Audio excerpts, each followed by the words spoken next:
Hi everyone. इस video में मैं कॉम्प्रिहेंशन के रिगार्डिंग बात करूंगा कि कॉम्प्रिहेंशन को कैसे अटेम्प्ट करना है, क्या अप्रोच रहनी चाहिए और एक लेवल और कि कॉम्प्रिहेंशन को पैसेज के बिना रीड किए उसको सॉल्व कैसे करना है। मतलब कुछ चीज़ें हैं जो मेरे को अभी मिली है लेटेस्ट में कि उनके बेसिस पे हम लोग जा सकते हैं और वो हमें जो रिज़ल्ट देगी ना वो अल्टीमेटली सेम ही देगी। मतलब ज़्यादा फ़र्क नहीं होगा अगर आप पैसेज पढ़ोगे तब भी और अगर आप पैसेज नहीं पढ़ोगे तब भी। फॉर एग्ज़ाम्पल, आप दो अप्रोचेज़ हैं, ठीक है। एक जैसे कोई पर्सन है जो 40 टू 45 मिनट्स देता है और उसके प्रोबेबिलिटी अच्छी, मतलब मान लो कि अगर आपका कॉम्प्रिहेंशन अच्छा है तो प्रोबेबिलिटी है कि आप 20 +-2 आपके क्वेश्चन सही हो जाएंगे, ठीक है। एक ये हो गया, एक अप्रोच ये हो गई, ठीक है। दूसरी अप्रोच है कि आप मैक्सिमम 15 से 20 मिनट दो, उसमें आपके 20+ क्वेश्चन निकल जाएंगे। इसके लिए आपको क्या करना पड़ेगा, यू हैव टू प्रैक्टिस। और अभी 10 दिन है तो आप उसको आराम से प्रैक्टिस कर सकते हो। ये मेथड जो है वो ट्राइड एंड टेस्टेड है। क्यों मैं ट्राइड एंड टेस्टेड की क्यों बात कर रहा हूँ, क्योंकि अभी मैंने कल परसों ही 2013 से लेकर 2022 तक के सारे पैसेज सॉल्व किए, पर्टिकुलर इस पैटर्न के बेसिस पे जो मैं अभी इस वीडियो में एक्सप्लेन करूँगा। उसमें अराउंड हार्डली 15 से 20 क्वेश्चन हैं ऐसे जो गलत हुए, वो भी मतलब ऐसे कि फटाफट करने के उसमें गलत हो गए। अगर आप उसमें भी अगर अच्छे से खोद के निकालोगे तो तुम्हारे लगभग ऑलमोस्ट अगर 25 क्वेश्चन आ रहे हैं तो आप 20+ तो एनी हाउ निकाल लोगे। You just need to focus on few things. और अगर वो चीज़ आपको खुद को अच्छे से प्रैक्टिस, खुद को अच्छे से जाननी है, खुद को इम्प्लीमेंट करनी है, देन अभी आप एक काम कर सकते हो। अभी वीडियो को पॉज करके 2013 से लेके 2022 तक के एक बारी आप पैसेज देखो। मतलब आप एक बारी गो थ्रू करो कि एग्जैक्टली पैसेज क्या पूछ रहा है क्या नहीं पूछ रहा है, वो ज़रूरी है। उसके बाद में इस चीज़ को देखना कि भाई इस पर्टिकुलर वीडियो में क्या मिला है और वो कैसे आपको हेल्प कर सकता है, ठीक है। तो इस पर्टिकुलर चीज़ में क्या होगा कि आपको 15 से 20 मिनट देने, और इसमें डेफिनेटली है मैं हर पेपर में एक्सप्लेन करूंगा कि भाई कैसे कैसे विदाउट पैसेज को रीड किए हुए कैसे क्वेश्चन निकल सकता है, ठीक है। एंड टाइम भी सेम लग रहा है, प्लस जो आपका रिजल्ट होगा वो सेम क्या उससे ज़्यादा भी हो सकता है अगर आपने प्रैक्टिस अच्छे से किया है तो अभी आपको क्या करना है, you need to focus on 2 things, ठीक है। First I discuss about the few basic things कि आपको क्या क्या चीज़ें ध्यान रखनी है जो मैंने अभी तक ना तो कभी डिस्कस करी है, ना मैंने अभी तक कभी इस पर्टिकुलर थिंग को देखा था। कल परसों ही मैंने इस पर्टिकुलर चीज़ को अप्लाई किया था सारे पैसेजेज पे and I have found really good results. तो मुझे लगा कि इसको हम लोग एक अडॉप्ट करके एग्जाम में जा सकते हैं, टाइम भी बचाएगा प्लस रिजल्ट भी सेम रहेगा, ठीक है। सबसे पहले क्या करना आपको कि जो कीवर्ड्स है उनकी मीनिंग देखना। मैं अजम्पशन, इन्फेरेंस और जो क्रक्स है, मैसेज है, उनकी बात नहीं कर रहा हूँ, ठीक है। वो तो आपने देख लिया होगा सब, मतलब बाकी सारे जितने भी मैंने यूट्यूब पे वीडियो इधर उधर आप देख लो, तो जनरली तुम्हें क्या मिलेगा कि अजम्पशन की मीनिंग देख लो, इन्फेरेंस की, वो सफिशिएंट नहीं है। UPSC is demanding something else. You need to focus on few other things also. That I will discuss in the particular video, ठीक है। दूसरा आपको क्या देखना है, ये मैं डिस्कस करूंगा। इसमें 3 है, एक है रैशनैलिटी मतलब रैशनल, एक है लॉजिकल। इन तीनों की मीनिंग आपको अच्छे से आनी चाहिए। एक हो गया प्रैक्टिकल, ठीक है। ये 3 तो एग्जैक्टली हो गए। एक और कहीं कहीं UPSC ऐड करता है, वो है साइंटिफिक, ठीक है। तो you need to know the meaning of these terms, what is scientific, what is rational, what is logical, what is practical and what is objective statement, ठीक है। मतलब जो भी क्वेश्चन यूपीएससी पूछेगा ना वो ऐसे पूछेगा कि what is the scientific rational logical inference, what is scientific rational logical assumption, what is rational logical message। तो everything related to assumption, inference, message या क्रक्स या और भी कुछ हो, मतलब इम्प्लाइड हो, that must be rational, that must be scientific, that must be logical and that must be practical. Getting that, मान लो आप एक पैसेज कोई आर्टिकल लिख रहे हो मतलब न्यूज़पेपर में, तो जो आप एज्यूम कर रहे हो ना कि फॉर एग्जांपल आप एज्यूम क्या करोगे कि अगर हम लोग सोलर एनर्जी को प्रमोट करते हैं तो हम लोग क्लाइमेट चेंज को फाइट कर सकते हैं। This is one way of your assumption, ठीक है। तो your assumption must be rational. आपकी अजम्पशन हमेशा रैशनल होगी। आप ऐसे तो नहीं बोलोगे ना कि फॉसिल फ्यूल बेस्ड हमारी इकोनॉमी चलती रहे और हम क्लाइमेट चेंज को फाइट कर लेंगे। Your assumption has to be rational, मतलब आपकी अजम्पशन हमेशा रैशनल होगी। अगर आप न्यूज़पेपर में आर्टिकल लिख रहे हो या यूपीएससी अगर आपका आर्टिकल पिकअप कर रही है ना, तो उसमें आप डेफिनेटली लेके चलो कि your assumption, your crux, your sum up, your implied, everything that particular जो यूपीएससी वर्ड यूज़ करती है ना, that word must be rational, logical, practical and scientific. तो अभी तक आपने क्या देखा कि आपने इन्फेरेंस की मीनिंग देखी होगी, अजम्पशन की देखी होगी, ये सब चीज़ों के आगे रैशनल लगेगा। रैशनल यूपीएससी रैशनल लगाता है, क्यों? क्योंकि all these things must be rational, objective, logical और प्रैक्टिकल, ठीक है। तो इनकी हम लोग मीनिंग समझेंगे और इसी के बेसिस पे मैं विदाउट पैसेज को रीड किए हुए सारे पैसेज सॉल्व करूंगा 2013 से लेकर 2022 तक, ठीक है। तो पर्टिकुलर इस चीज़ को आपको समझना है, ठीक है। उसके बाद आपको क्या देखना है कि इंटेंशन क्या पैसेज का, पैसेज क्या पूछ रहे हैं। कभी कभी वो वाटर को कंजर्व करने के लिए पूछता है, कभी वेटलैंड को पूछता है कभी वैसे जो सस्टेनेबल एग्रीकल्चर प्रैक्टिसेस है उसके रिगार्डिंग बात करता है, कभी क्लाइमेट चेंज के रिगार्डिंग बात करता है। तो जनरली जो हमारा GS1 वाला नॉलेज है ना वही यूज़ करना, उसके बियॉन्ड कुछ नहीं करना है। क्यों? अब आप सोचो कि अगर आप कोई आर्टिकल लिख रहे हो, आप ऐसे तो नहीं बोलेंगे ना कि भाई सोलर एनर्जी को प्रमोट मत करो, वो क्लाइमेट चेंज को फाइट करने में एक अच्छा स्टेप नहीं है, आप ऐसे तो नहीं बोलोगे ना। आपका जो भी आप कुछ आर्टिकल लिख रहे हो या यूपीएससी ने जो भी आर्टिकल जहाँ से पिक किया है ना, वहाँ पे हमेशा वही नॉलेज होगी जो आपने जीएस में पढ़ी है अगर पैसेज हमारा जनरल स्टडी से है, मतलब जो हमने GS1 में जो जनरली पढ़ते हैं सारा, तो आपको क्या करना है कि एक इंटेंशन देखना पैसेज का, प्लस पैसेज के पीछे मैसेज क्या देना चाह रहा है वो पर्टिकुलर ऑथर।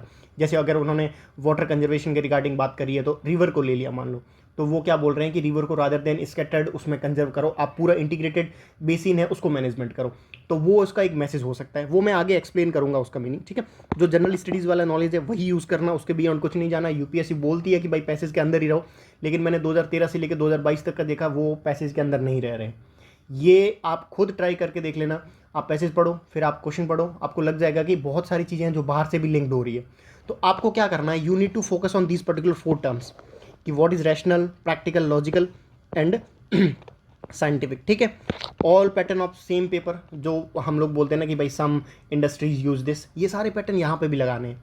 जो बेसिक कॉमन सेंस वाले पैटर्न होते हैं, जो जनरिक स्टडीज़ वाला पेपर है कि भाई मान लो तुम्हें ये दिया हुआ है कि भाई जो वेटलैंड है उनको इंटीग्रेटेडली मैनेज करो, ठीक है। ये अच्छा स्टेटमेंट है, रैशनल भी है, थोड़ा इंटीग्रेटेड स्टेटमेंट है। मैं आगे जैसे जैसे हर आंसर में मैं एक्सप्लेन कर दूंगा कि भाई ये स्टेटमेंट देखो, ये कितना रैशनल है, ये कितना ऑब्जेक्टिव है, ये कितना साइंटिफिक है, तो आपको अच्छे से समझ आ जाएगा, ठीक है। अब देखो कुछ एक टाइम होगा, मतलब कुछ एक पैसेज होंगे उनको आप रीड कर सकते हो, ठीक है। जैसे फॉर एग्जांपल 2 टाइप के पैसेज आते हैं, एक जनरल पैसेज आते हैं जैसे जनरल स्टडीज़ वाला पूछ लिया, मान लो कि सोलर एनर्जी पूछ लिया या फिर कोई भी पूछ लिया या क्लाइमेट चेंज के रिगार्डिंग पूछ लिया, जो जनरल स्टडीज़ वाले टॉपिक है ना उनसे पूछ सकते हैं, ठीक है। तो उनसे अराउंड 20 ±2 पैसेजेस आ रहे हैं लाइक इस बार भी 20 एक पैसेज तक वहाँ से थे। पॉवर्टी का कभी डाटा दे लिया, कभी कोई वाटर का ले लिया, कुछ भी ले सकता, जो अपना GS का नॉलेज है ना उस टाइप के पैसेज। कुछ पैसेज आते हैं फिलोसफिकल, अब फिलोसफिकल पैसेज होंगे 6 +-2। इस बार आई थिंक 5-6 फिलोसफी के टॉपिक्स थे, तो फिलोसफिकल टॉपिक्स में आप पैसेज को रीड कर सकते हो।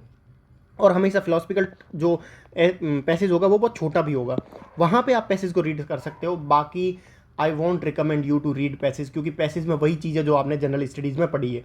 पैसेज कभी भी इरेशनल नहीं होगा, पैसेज कभी भी इलॉजिकल नहीं होगा, पैसेज कभी भी आपका अनसाइंटिफिक नहीं होगा, गेटिंग दैट, इम्प्रैक्टिकल नहीं होगा, हमेशा प्रैक्टिकल पैसेज होगा जो यूपीएससी ने उठाया, ठीक है। तो आपको उन 3 वर्ड्स की मीनिंग समझनी है, ठीक है। अब देखो फॉर एग्जांपल आपने हर चीज़ में देखा होगा कि most logical crucial message, message तो बाद की बात है, पहले क्या है, पहले क्या है कि लॉजिकल होना चाहिए मैसेज, मैसेज क्रूशियल होना चाहिए, ठीक है। मैसेज देखो ये लॉजिकल, रैशनल, कोरोलरी, कोरोलरी मतलब उसका डायरेक्ट क्या है, मतलब जो पूछा है उसके एग्जैक्टली डायरेक्ट क्या बात कर रहा है, मतलब वो भी मैं आगे डिस्कस कर लूँगा, ठीक है।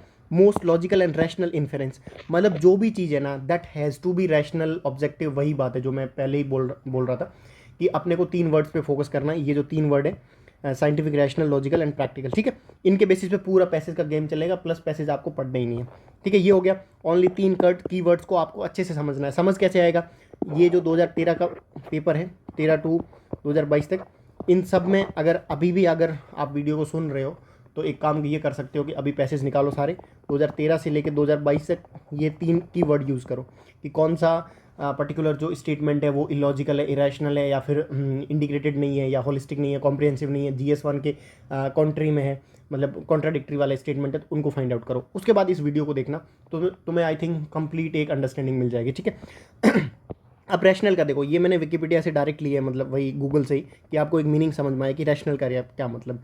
रैशनल मतलब देखो अगर तुम उसको ब्रॉड वे में देखो तो able to use your logical thoughts, मतलब लॉजिक होगा रैशनल में, ठीक है, rather than emotion to make judgement. मतलब जो रैशनल डिसीजन होगा ना उसमें ऑब्जेक्टिविटी भी होगी, उसमें फैक्ट्स पे बात होगी, उसमें इमोशन पे बात नहीं होगी। और वो जो पर्टिकुलर रैशनल स्टेटमेंट है वो हमेशा रैशनल होगा, मतलब इरेशनल बात नहीं होगी कि भाई कुछ, मतलब मैं पैसेज में बता दूंगा कौन सी इरेशनल बात है कौन सी रैशनल बात है, ठीक है। लॉजिकल का सेम बात, ये सारी चीज़ें सेम ही है, रैशनल, लॉजिकल, इनका मीनिंग ऑलमोस्ट थोड़ा सिमिलर ही है, थिंकिंग इन ए सेंसिबल वे, मतलब उसका कुछ सेंस होना चाहिए। ऐसे नहीं कि आप हवा में ही कुछ बात कर रहे हो कि भाई कुछ और ऐसे कुछ आएंगे आगे, मैं बताऊंगा कि भाई ये पर्टिकुलर स्टेटमेंट ऐसे ही हवा में बात कर रहा है, वो नहीं होगा, ठीक है। सीमिंग नेचुरल, रीजनेबल हो, सेंसिबल हो, उसका मीनिंग होगा जो रीजनेबल है, सेंसिबल है, वो हो सकता है आपका लॉजिकल हो, ठीक है। साइंटिफिक, जिसमें कुछ फैक्ट हो, फैक्ट के बेसिस पे बात करी है, ठीक है। केयरफुल, लॉजिक, इन सब का मतलब ये है ना कि ये जो 3 वर्ड्स है उनका मतलब आपको समझना है अच्छे से, और उनका मतलब समझने के लिए you just need to focus on कि ये जो रैशनल है ये कैसे आइडेंटिफाई होंगे, वो मैं पैसेज में बताते रहूँगा कि कैसे आइडेंटिफाई होते हैं, ठीक है। ये कुछ वर्ड्स हैं जो उनके आगे होते हैं कि रैशनल, अजम्पशन क्या है, तो उनको थोड़ा बहुत मैंने बेस्ड ऑन द 2013 से लेकर 2022 तक के पेपर है उनको थोड़ा समझा लिया, उनको देख लेते हैं कि अजम्पशन में क्या होगा, इनडायरेक्टली कुछ एज्यूम किया होगा, ठीक है, पहली चीज़। दूसरा है कि आपको अननेसेसरी एज्यूम नहीं करना है, मतलब पैसेज में कौन सी चीज़ होगी जो रैशनल होगी, तो आपको जो अज्यूम करोगे ना वो हमेशा रैशनली अज्यूम करना पड़ेगा, लॉजिकली अजम्पशन होगी आपकी, ठीक है। एक्सट्रीम स्टेटमेंट आपको हटाने हैं, ठीक है। एक कीवर्ड होगा, वो में पैसेज आएगा तो आप अच्छे से समझ पाओगे, उसके बेसिस पे आपका अजम्पशन निकलेगा, ठीक है। It also involve suggestion. Suggestion मतलब जैसे आपको पूछ लिया कि भाई इनइक्वालिटीज़ का कोई क्वेश्चन पूछा है, या फिर कोई वो पूछा है, माल न्यूट्रिशन का पूछा है, तो वहाँ पे ये हो सकता है कि मैटरनल हेल्थ को इम्प्रूव करो, तो वो सही है। तो वो जो थोड़ा एडवांस में भी चल रही है यूपीएससी कि अगर आपको कोई सिचुएशन दे दी वाटर की, कोई मतलब वाटर क्राइसिस की सिचुएशन दे दी, तो और उसमें कहीं मेंशन नहीं है कि भाई वाटर को कंजर्व करो, तो दैट मीन्स कि भाई वाटर को कंजर्व करो। अजम्पशन में ये चीज़ सही हो रही है, ठीक है।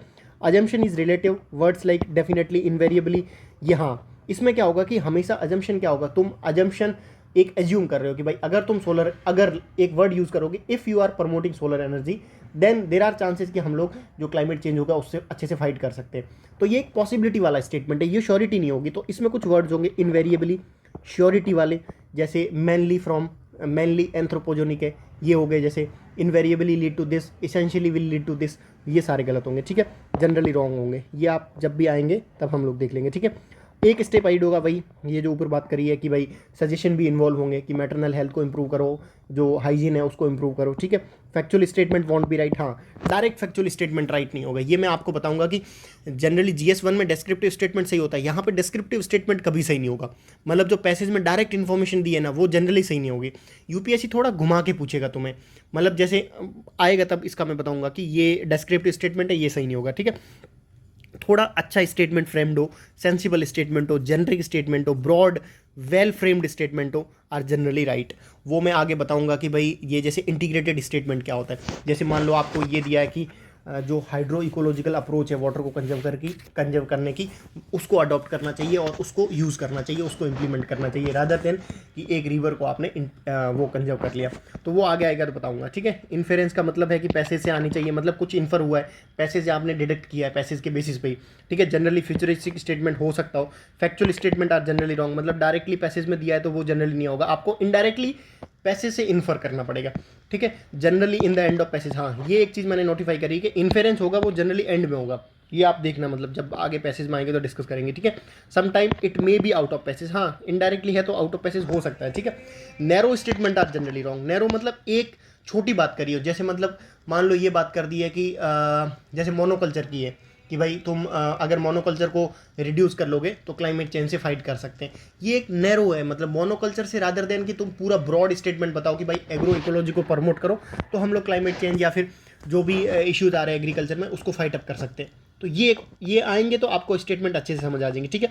इलिमिनेट एक्सट्रीम, ये एक्सट्रीम तो सब में चलेगा, ठीक है। मैसेज का मतलब क्या होता है, जैसे आप किसी अगर बच्चे को मैसेज दोगे तो क्या दोगे कि भाई इस पे काम करो इससे अच्छा होगा, मतलब आपने एक असर्टिव स्टेटमेंट दिया है कि भाई ये काम तुम्हें करना पड़ेगा तभी जाके तुम्हारा सिलेक्शन होगा या फिर तभी जाके तुम्हारी हेल्थ इंप्रूव होगी। या जैसे तुम किसी को अगर स्मोकर को एक वो दे रहे हो अपना मैसेज दे रहे हो तो उसको क्या बोलोगे कि भाई smoking is bad for health and आपको क्विट करना पड़ेगा, मतलब एक आप असर्टिव स्टेटमेंट बोल रहे हो, एक आप मैसेज दे रहे हो उसको, ठीक है। तो वो फॉरवर्ड लुकिंग स्टेटमेंट होगा, वो डिस्क्रिप्टिव नहीं होगा। आप ऐसे नहीं बोलोगे भाई जनरली डिस्क्रिप्टिव क्या है, जो स्मोकिंग है वो हेल्थ के लिए हजार्डियस है, एक बोल दिया, ये मैसेज नहीं होगा, ये डिस्क्रिप्टिव है। मैसेज आप क्या दोगे कि आप स्मोकिंग छोड़ दो क्योंकि ये हेल्थ के लिए हजार्डियस है।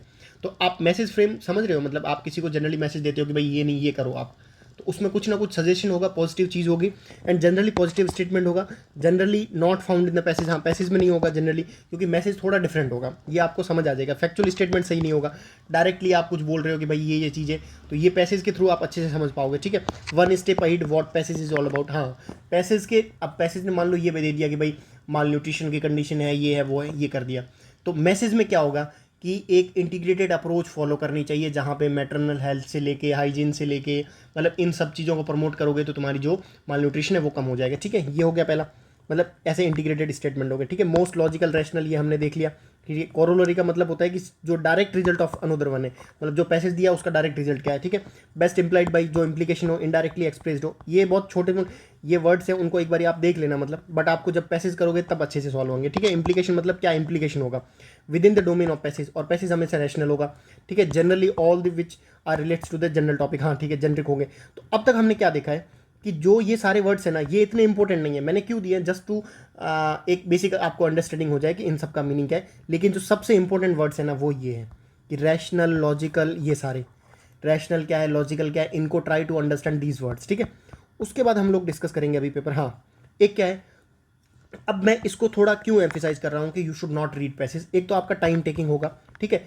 एक होगा कि पैसेज हमेशा जेनरिक होगा, मतलब कहीं न्यूज़पेपर के आर्टिकल से उठाया हुआ, तो वो हमेशा जो आर्टिकल होगा ना वो ऑब्जेक्टिव होगा। ऐसे नहीं होगा कि अगर आपका आर्टिकल हिंदू में आ रहा है तो आप कुछ तो रैशनल बात करोगे ना, तो आप पढ़ो ही मत। आप अगर जैसे कोई आए कि जीएम टेक्नोलॉजी का क्वेश्चन आए, मान लो पैसेज आए, तो आप समझो कि उसमें कुछ ना कुछ अच्छी बात करी होगी, रैशनल बात करी हुई होगी। ऐसे नहीं कि उसने इरेशनल बात कर दी कि जीएम क्रॉप्स इंडिया को हटाओ, इंडिया से हटा दो, बिल्कुल भी ऐसे नहीं करा होगा। ऐसे ऐसे नहीं बोलेगा भाई पर्टिकुलर जो भी ऑथर होंगे कि जो जीएम टेक्नोलॉजी है या जीएम क्रॉप्स है उनको बिल्कुल बैन कर दो। दैट मतलब statement must not be in the passage, मतलब होगा ही नहीं वो पर्टिकुलर उस पैसेज में, होगा ही नहीं। वो ये कह सकते हैं कि हम लोग भाई रेगुलेट करो अच्छे से, ठीक है, और साइंटिफिक स्टडीज़ वगैरह हो ताकि इन्वायरमेंट इम्पैक्ट है उसको रिड्यूस कर सके, ठीक है। दूसरा है कि कन्फ्यूजिंग हो सकता है, आप पैसेज पढ़ोगे सॉरी, पैसेज पढ़ोगे, उसमें फिर आप टाइम लगाओगे, सोचोगे, एग्जाम के मोमेंट में प्रेशर होंगे, तो प्रेशर भी होगा, थोड़ा बहुत स्ट्रेस भी होगा एग्जाम के मोमेंट में, नींद भी आ रही होगी, क्या पता लोगों को। तो आई वुड सजेस्ट कि you can leave passage, just अगर जो अपना जनरल स्टडीज़ वाला पैसेज है उसमें बस ये चीज़ फॉलो कर लो, आपका हो जाएगा, ठीक है। अपॉर्चुनिटी कॉस्ट मेरे को लग रहा है ज़्यादा है, क्योंकि आप 40-45 मिनट इसको दोगे, और ये है कि आपका अगर 40-45 मिनट के अलावा अगर आप 20 मिनट इनको दे दोगे, जैसे मैं आप रोज़ बता रहा हूँ, तब भी आपका पैसेज आराम से निकल जाएगा, ठीक है। अभी हम लोग देखते हैं, मैं क्यों बोल रहा हूँ कि पैसेज नहीं पढ़ना। जैसे ये पैसेज है, ये आप पैसेज देखो इसको, ये इतना बड़ा पैसेज है, मतलब यहाँ से स्टार्ट हो रहा है, यहाँ से लेके यहाँ तक पूरा पैसेज हो रहा है, ठीक है। ये पैसेज पूरा बात कर रहा है राइट टू एजुकेशन, जो एजुकेशन है उसकी बात कर रहा है। मतलब इस पैसेज को पढ़ने में तुम्हें 2 मिनट तो आराम से लग जाएंगे, ठीक है। पढ़ोगे, फिर क्या होगा, जब क्वेश्चन देखोगे तो फिर दोबारा पढ़ना पड़ेगा। तो क्या करो, आप डायरेक्ट क्वेश्चन पे आओ, ठीक है। What is the essential message, message क्या है। अब तुम एक चीज़ तुम यहाँ से लेके चलो कि जो भी मैसेज होगा ना वो हमेशा रैशनल होगा, वो ऑब्जेक्टिव होगा, और वो एक अच्छा मैसेज होगा। ऐसे नहीं कि भाई मतलब इरेशनल इलॉजिकल मैसेज नहीं होगा। अब देखो, the right to education is now a fundamental right, ये डिस्क्रिप्टिव स्टेटमेंट है। डिस्क्रिप्टिव कभी स्टेटमेंट सही नहीं होगा पैसेज में, मतलब ये जो रियलिटी है डिस्क्रिप्टिव स्टेटमेंट वो है, वो मैसेज नहीं है, ठीक है। तुम्हें मैसेज की मीनिंग समझ आ रही है ना। अब देखना, the right to education enables the childrens of the poors and weaken section of the society to attend schools, ये मैसेज नहीं है। गेटिंग दैट, आपको मैसेज देखना है कि मैसेज क्या हो सकता है, ठीक है। मतलब इस पर्टिकुलर जो पैसेज है, आपको पैसेज नहीं पढ़ना है, आपको ये देखना है कि पैसेज राइट टू एजुकेशन के रिगार्डिंग बात कर रहा है, लेकिन जो सेकंड स्टेटमेंट है ना वो डिस्क्रिप्टिव है एक तरीके से। डिस्क्रिप्टिव, या फिर इसको ये बोल सकते हो कि ये जो पर्टिकुलर आर्टी है उसी का रिगार्डिंग है, मैसेज नहीं है, मतलब उसका एक डिस्क्रिप्शन दे दिया, ठीक है। The right to free and compulsory education should include quality education for all, ये क्या बोल रहा है, ये मैसेज दे रहा है ना कि जो राइट टू एजुकेशन है। अब पैसेज में तुम्हें समझ आ गया ना कि पैसेज में राइट टू एजुकेशन के रिगार्डिंग ही बात है, लेकिन इन चारों स्टेटमेंट को, इस वीडियो को पॉज करके एक बार आप खुद पढ़ो, आपको समझ आ जाएगा कि मैसेज का मतलब क्या होता है, ठीक है।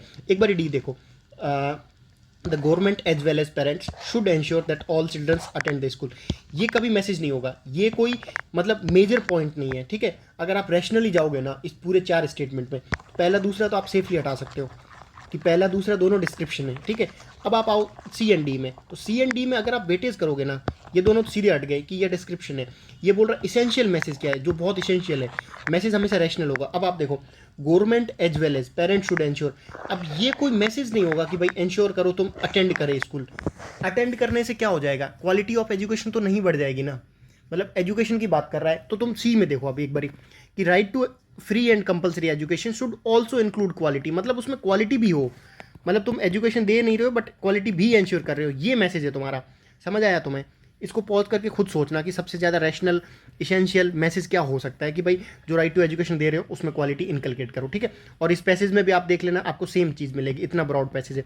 अब आप इसको देखो, according to the passage which of the following is critical, मतलब इंपॉर्टेंट क्या है in bringing the quality education, ठीक है। अब यहाँ पे देखो, बात क्वालिटी एजुकेशन की कर रहा है ना, तो ये भी तो क्वालिटी एजुकेशन की मैसेज की वही तो बात कर रहा है। मतलब अब आपको क्या समझ आया कि जो पैसेज है ना वो क्या बोल रहा है कि हमने, मतलब ऐसा कुछ बोल रहा होगा, आप पैसेज पढ़ लेना, मैंने पैसेज नहीं पढ़ा है, कि जो आरटी है ना वो हम लेके तो आ गए लेकिन हमारा फोकस क्वालिटी पे होना चाहिए। This is all about the passage. अब आपको समझ आ गया कि क्रिटिकल क्या है, मतलब क्वालिटी को इंप्रूव करने के लिए सबसे मेन इंपॉर्टेंट चीज़ क्या है, एंश्योरिंग रेगुलर अटेंडेंस। पता है आपको रेगुलर अटेंडेंस से कभी भी क्वालिटी एंश्योर हो जाएगी? मतलब आप खुद सोचो, आप डेली जा रहे हो स्कूल तो उससे अटेंडेंस हो जाएगी, यही तो है ना। ये एक इरेशनल स्टेटमेंट है, मतलब लॉजिकल स्टेटमेंट नहीं है, ये आपको समझना पड़ेगा। This statement is not a logical statement, right, आपको ये समझना पड़ेगा, ठीक है।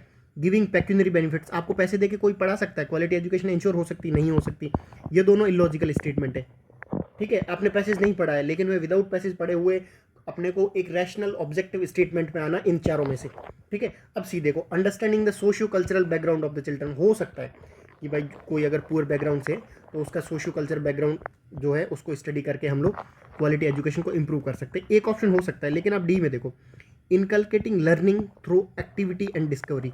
अब आप अगर एज ए मतलब एस्पिरेंट आप खुद सोचो कि जो क्वालिटी है उसको इंश्योर करने के लिए क्या क्रिटिकल हो सकता है, ये सी हो सकता है, डी हो सकता है। You will came to know that कि डी हो सकता है, डी ही होगा, क्योंकि जब आप लर्निंग को एक्टिविटीज़ के थ्रू प्रमोट कर रहे हो, जब डिस्कवरी के थ्रू प्रमोट कर रहे हो, तब बंदा अच्छे से सीखेगा ना, तब जो उसकी एजुकेशन की क्वालिटी होगी तब अच्छी होगी।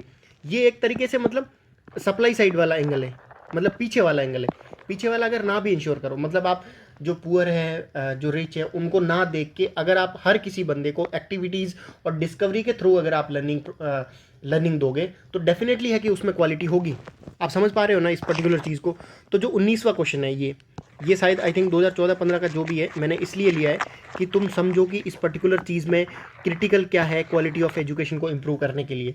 सबसे ज़्यादा क्रिटिकल क्या है कि जो एक्टिविटीज़ है, एक्टिविटी बेस्ड लर्निंग है, डिस्कवरी बेस्ड लर्निंग है, एक्सपीरियंस बेस्ड लर्निंग है, इसके थ्रू बंदे का जो माइंड होगा वो डेवलप होगा और उसके बेसिस पे अच्छी क्वालिटी की एजुकेशन वो उसको इनकलकेट होगी।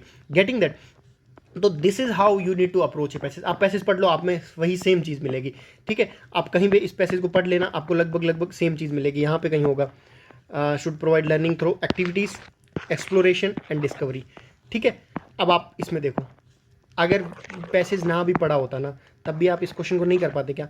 ये क्वेश्चन इतना इंपॉर्टेंट नहीं है जितना ये है मतलब सी ठीक है इंपॉर्टेंट है लेकिन क्वालिटी इंश्योर करने के लिए सी इतना इंपॉर्टेंट नहीं है, ठीक है। और ए भी तो बिल्कुल ही बात ही नहीं कर रहा है, इरेशनल है कि अटेंडेंस होने से और पेक्यूनरी बेनिफिट से होने से कोई इतना लेना देना नहीं है, ठीक है। तो आपको समझ आया ना कि विदाउट पैसेज पढ़े आपको अटेम्प्ट करना है, ठीक है। अब आप देखो इसको, देखो ये इसका तीसरा क्वेश्चन है, ठीक है। According to passage which of the following is the paramount importance, मतलब बहुत ज़्यादा इंपॉर्टेंस है अंडर आरटी। क्या इंपॉर्टेंस हो सकता है? Sending of the children to school by all parents.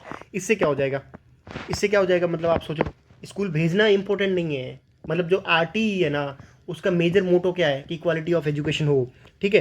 Provision of adequate physical information, physical infrastructure से भी इतना इंपॉर्टेंट नहीं है। जो पैरामाउंट इंपॉर्टेंस है ना, जो आरटीई की इंपॉर्टेंस है वो कहाँ से होगी? एक जस्ट एक चीज़ देखो आप, जैसे आपने फर्स्ट हटा दिया, अब आप ऑप्शन में आ जाओ। डी तो देखो, अगर उन्होंने कुछ दिया है तो डी तो डायरेक्ट नहीं होगा, ठीक है। 1-2 सीधा हट गया क्योंकि फर्स्ट नहीं है, उसके बेसिस पे आपका एलिमिनेशन के थ्रू 2 भी हट गया, 2 भी नहीं है। थर्ड देखो, curricular reforms for the developing child friendly learning system, जो अल्टीमेटली पैसेज बात कर रहा है ना, अगर पैसेज एजुकेशन के रिगार्डिंग है तो वो ऑब्वियसली मतलब चाइल्ड के जो चाइल्ड फ्रेंडली लर्निंग सिस्टम है उसकी बात कर रहा होगा, क्वालिटी एजुकेशन की बात कर रहा होगा, लर्निंग एक्टिविटी एक्सपीरियंस बेस्ड जो लर्निंग है उसको फोस्टर करने की बात कर रहा होगा तो गेटिंग दैट, आपको क्या करना है कि विदाउट पैसेज पढ़े इस टाइप से पैसेज को सॉल्व करना है कि सबसे ज़्यादा रैशनल स्टेटमेंट कौन सा होगा। अब इसमें आप सोचो कि रेगुलर अटेंडेंस से क्या हो जाएगा? This statement is a not a rational statement, मतलब प्रैक्टिकल स्टेटमेंट भी नहीं है। आप बच्चों को भेज दो, उससे क्वालिटी एजुकेशन आ जाएगी? नहीं आएगी। पेक्यूनरी बेनिफिट, आप डेली पेक्यूनरी बेनिफिट्स दे दो, उससे कुछ नहीं होने वाला, ठीक है। तो ये पैसेज मैंने जस्ट एक एग्जांपल लिया है कि तुम विदाउट पैसेज पढ़े क्वेश्चन को सॉल्व करो, तुम्हारा जो लास्ट आउटपुट आएगा ना वो अराउंड 20 प्लस क्वेश्चन तो डेफिनेटली आ जाएगा। और तुम पैसेज पढ़ के भी देख लो तब भी तुम्हारा अगर और अच्छा हुआ कॉम्प्रिहेंशन तब 20 प्लस आएगा, नहीं तो कॉम्प्रिहेंशन कन्फ्यूज ही करेगा आपको, ठीक है। अब देखो ये पैसेज देखो, ये आई थिंक आपको पैसेज पढ़ने में ही 5 मिनट लग जाएंगे, मतलब 4 मिनट लग जाएंगे। अगर कोई और ज़्यादा है, क्योंकि आपको पढ़ोगे आप उसको समझोगे उसमें टाइम लगेगा, डेफिनेटली टाइम लगेगा। लेकिन आप इनके ऑप्शन देखो, according to the passage what are the reasons for saying that the time has come to review the role of public sector. मतलब आपने जनरली पढ़ा हो इकोनॉमी में कि जो पब्लिक सेक्टर यूनिट्स है उसकी एफिशिएंसी कम हो रही है, जो प्रॉफिट है वो भी कम हो रहा है, तो उसको रिव्यू क्यों करना चाहिए। आपने जीएस में पढ़ा है नॉर्मली, थोड़ा बहुत बेसिक आपको कॉमन सेंस पता है कि जो पब्लिक सेक्टर यूनिट्स है, जो पीएसयूज है उनको रिव्यू क्यों करना चाहिए। अब देखो, now public sector has lost its relevance in the industrialisation process, ठीक है। अब आप एक बात बताओ मेरे को कि ये क्या हुआ है क्या ऐसा, मतलब कि जो पब्लिक सेक्टर है उसने अपनी जो रिलेवेंस है वो भी लॉस्ट कर दी है, ठीक है। अब दूसरा देखो, public sector does not perform satisfactory, ये हमने देखा है ना कि ये तो है कि उनकी जो परफॉर्मेंस है वो इतनी अच्छी नहीं है, मतलब 2 तो पक्का होगा। 3 देखो, entrepreneurship in the private sector is expanding, हो रही है तभी तो उनका कंपटीशन आ रहा है, तभी तो उनको रिव्यू करने की नीड है, ठीक है। 4 देखो, effective competition policies are available now. पहले क्या होता था 1991 से पहले इतना रेगुलेशन इफेक्टिव नहीं था, ना सुपरविजन इफेक्टिव था, ठीक है, ना इनका कोई कॉम्पिटिटर था। तो क्या था, इन तीनों चीज़ों से जो प्राइवेट पब्लिक सेक्टर है ना उसका जो रोल है उसको रिव्यू करने की नीड है। फर्स्ट देखो आप, now the public sector has lost it relevance. ये रिलेवेंस कैसे लॉस्ट हो गई, अभी रेलवे की रिलेवेंस है ना पब्लिक सेक्टर में, आप देखो पब्लिक सेक्टर में जो भी यूनिटी है, अपने इनके ऑयल वाले कंपनीज को देख लो, रिलेवेंस ही तो है, लॉस्ट कहाँ हुई है अभी। ये स्टेटमेंट आप GS1 के हिसाब से देखो और लॉजिक की बात करो, रैशनैलिटी के हिसाब से देखो कि उन्होंने अपनी रिलेवेंसी थोड़ी ना लॉस्ट करी है। India is a welfare state, ठीक है, ये आप देख के चलो, India is a welfare state. और जो PSBs है, जो पब्लिक सेक्टर यूनिट्स है, उन्होंने कोई रिलेवेंस लॉस्ट नहीं करी। इट्स जस्ट दैट कि हमको जो भी है उनके परफॉर्मेंस वगैरह है, उनका जो रेवेन्यू वगैरह है, या फिर जो भी उनके प्रोजेक्ट्स वगैरह है, जो भी उनका एजेंडा है, उसको रिव्यू करने की नीड है। गेटिंग दैट, तो इतना बड़ा पैसेज पढ़ोगे आपको वही चीज़ मिलेगी जो आपको, अब भले ही देख लो यहाँ पे परफॉर्मेंस सेटिस्फैक्ट्री नहीं है, कहीं होगा हाँ परफॉर्मेंस सेक्टर वो नहीं है, प्राइवेट सेक्टर आ गया maturing, a large social base now available for expanding, हाँ entrepreneurship and growing institutional capability to enforce competition policies. Same बात कर रहा है यहाँ पे भी, सेम बात कर रहा है। तो मैं आपको क्या बोल रहा हूँ कि आपको पैसेज मत पढ़ो आप, I would suggest you to not go to the passage unless and until आपको बिल्कुल कोई आइडिया ना हो, ठीक है। अब देखो आप एक चीज़, इन ये जो पर्टिकुलर स्टेटमेंट है इसमें ध्यान रखते जाना, जिसमें 3 कॉमन होंगे, एक उसके साथ होगा, ठीक है। प्रोबेबिलिटी ज़्यादा है कि आंसर उसी में है, ये आपको आगे समझ आ जाएगा, ठीक है। ये देखो, the portfolio composition of government. अब आप एक चीज़ देखो, आपको नहीं पता, आपने अंदर नहीं देखा कि जो पोर्टफोलियो कंपोजिशन है वो क्या होता है पैसेज के अकॉर्डिंग, लेकिन आप जनरली देखो, आपने सुना होगा जो लोग शेयर मार्केट में इन्वेस्ट करते हैं कि उनका पोर्टफोलियो कितना मतलब वो है, वेरिएशन है, कितना पोर्टफोलियो वेराइड है, मतलब डाइवर्सिफाई है। देख मतलब कहाँ कहाँ आपने फंड इन्वेस्ट कर रखा है, किस किस सेक्टर में कर रखा है, ठीक है, आपका पोर्टफोलियो कितना डाइवर्स है, ठीक है। अब देखो, अब पोर्टफोलियो रिलेट कर लिया आपने, पोर्टफोलियो कंपोजिशन मतलब किस किस सेक्टर में कितना कितना डाइवर्सिफाई होगा, ये आपने मीनिंग निकाल लिया। Of the government refers to public sector asset quality, ठीक है, investment in liquid assets, mix of government investment in different industrial sector, यही तो बात कर रहे हैं। जो आप अगर एक शेयर मार्केट में इन्वेस्टमेंट करते हो तो आपने देखा होगा कि जो आपका जनरली बोलते हैं लोग, तुमने सुना होगा कि तुम्हारा जो पोर्टफोलियो वो कितना डाइवर्सिफाई है, किस किस सेक्टर में है। तो यही तो बात कर रहा है, गवर्नमेंट का पोर्टफोलियो क्या होगा, डिफरेंट डिफरेंट सेक्टर्स में होगा, इंडस्ट्रियल सेक्टर में। अब पैसे इसको पढ़ना ही नीड ही नहीं है, ये आपको पता है कि पोर्टफोलियो का क्या सिस्टम होता है, तब आप इस क्वेश्चन को एग्जैक्टली ईजी निकाल पाते, ठीक है। फिर ये देखो, authors prefers government as a umpire, umpire क्या काम करता है, and private sector as a player.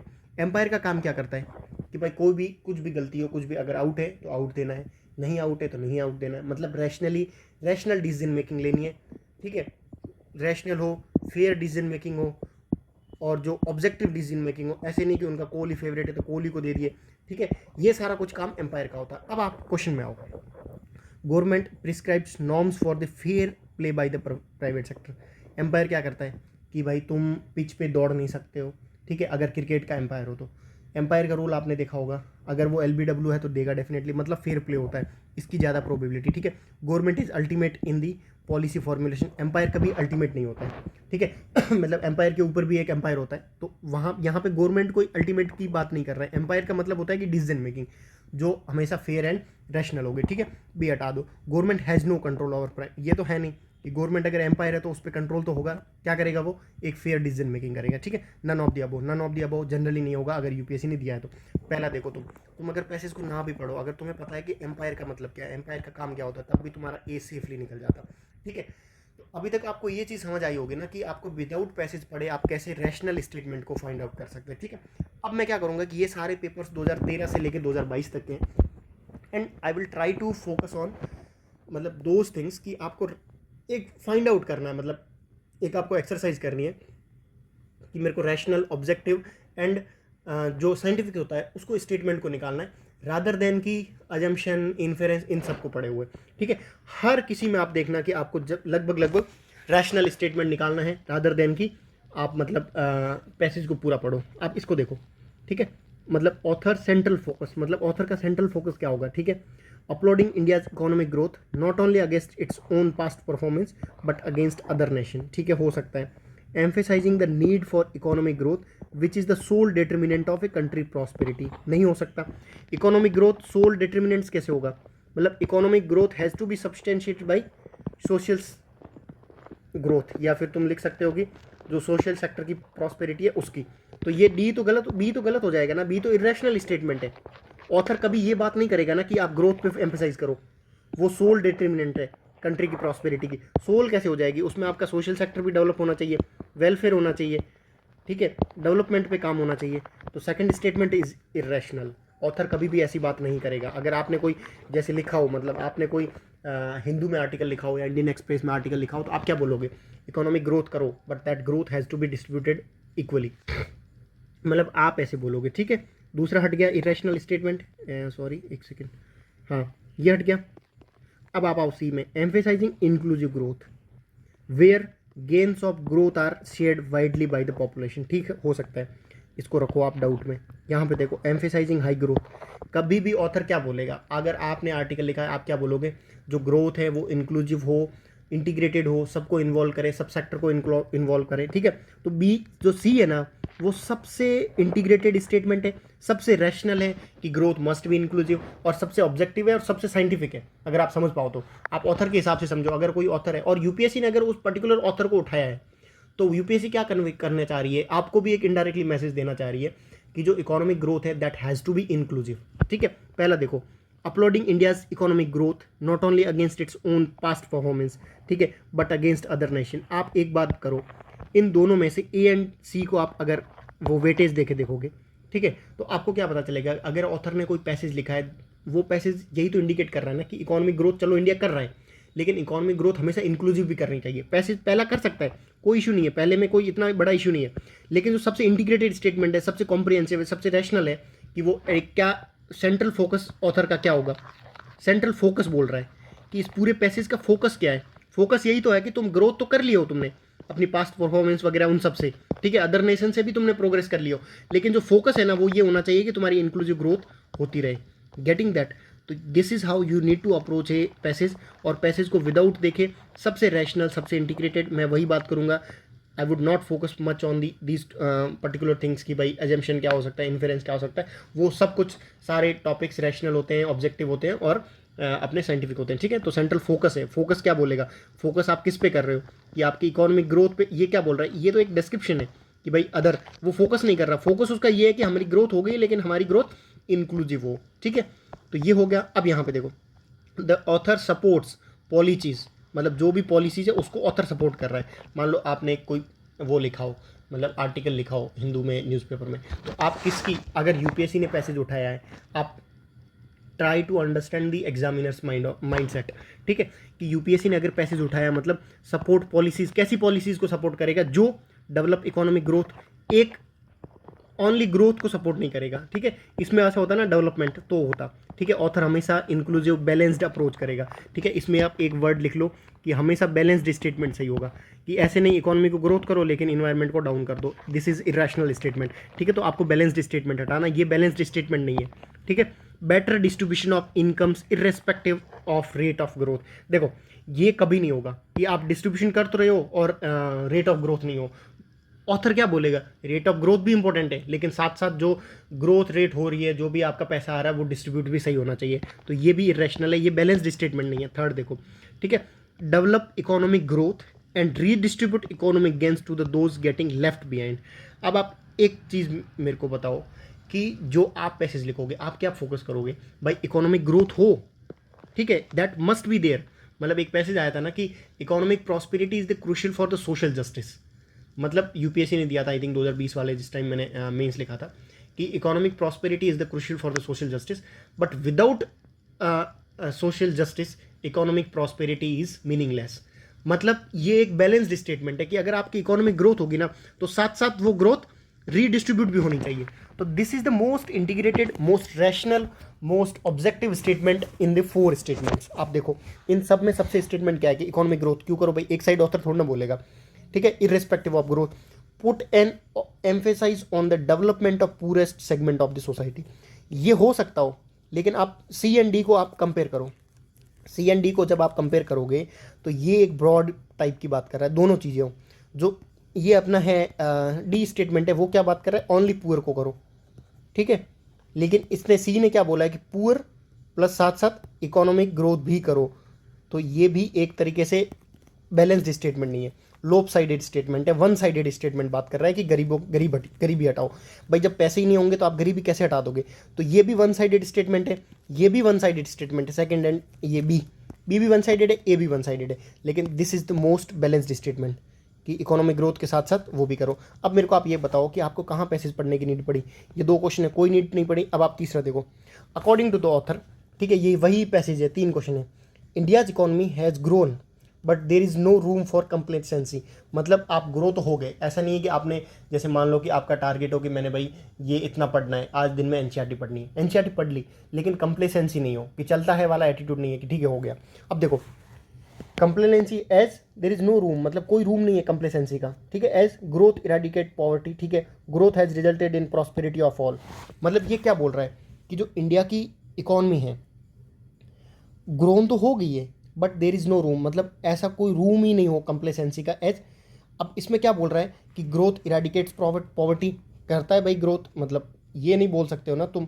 इस पर्टिकुलर पैसेज में जो अपना ऑथर है, अब इसके इंटेंशन को आपको समझना पड़ेगा कि ऑथर क्या बोलना चाह रहा है इस पर्टिकुलर जो पैसेज है उसमें, ठीक है। तो आपको बियॉन्ड जाना पड़ेगा कि growth has resulted in the prosperity of all. अब आप सोचो कि ग्रोथ, जो इंडिया की ग्रोथ हो रही है, वो प्रॉस्पेरिटी, सबके लिए प्रॉस्पेरिटी लाई है, मतलब आप सोचो ऐसे नहीं लाया ना जनरली, अगर तुम देखोगे तो, ठीक है। तो कंप्लेसेंसी होनी नहीं चाहिए इकोनॉमी के उसमें कि अगर आपकी ग्रोथ हो रही है तो आप ये लेके चलो कि वो ग्रोथ है, वो डिस्ट्रीब्यूशन उसका अच्छे से होना चाहिए ग्रोथ का, ठीक है। तो अगर इन पर्टिकुलर पैसेजेस में आपको क्या करना है, जब भी आप पैसेजेस पढ़ो तो आपको एक चीज़ ध्यान रखना है कि जो भी पेपर हो, मतलब जो भी क्वेश्चन हो, ठीक है, आपको हमेशा जो रैशनल स्टेटमेंट होता है, जो मतलब ऐसा स्टेटमेंट होता है ना कि इंटीग्रेटेड हो या मतलब एक थोड़ा ऑब्जेक्टिव स्टेटमेंट हो, उसकी साइड आपको फोकस करना है कि यार उसकी प्रोबेबिलिटी है जो ज़्यादा होगी, ठीक है। अब यहाँ पे देखो कि आपको कोई किसी टाइप के मतलब एक होता है ना कि कंप्लेसेंसी का कोई रूम होना ही नहीं चाहिए, ठीक है।